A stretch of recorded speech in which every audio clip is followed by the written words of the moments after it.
দেখাচ্ছি ভাত, উচ্ছে ভাজা, ফুলকপি আলু দিয়ে ডিমের ঝোল, মাছ দিয়ে আলু বেগুন দিয়ে ঝাল, এরকম ঝাল করেছি ভোলা মাছের আলু বেগুন দিয়ে ধনেপাতা দিয়ে। পাবদা মাছ বেলে মাছের ঝাল। আর আমাদের বাড়িতে তো রোজই মাছ হয়, সবাই জানো।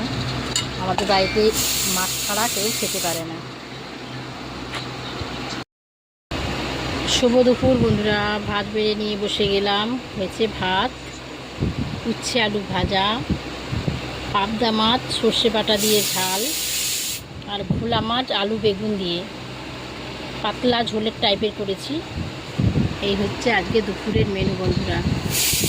কেমন আপনাদের লেগেছে আমাকে জানাবেন, লাইক কমেন্ট শেয়ার করে আমার পাশে থাকবেন। আমি সবার পাশে থাকবো। রাখছি বন্ধুরা, টাটা।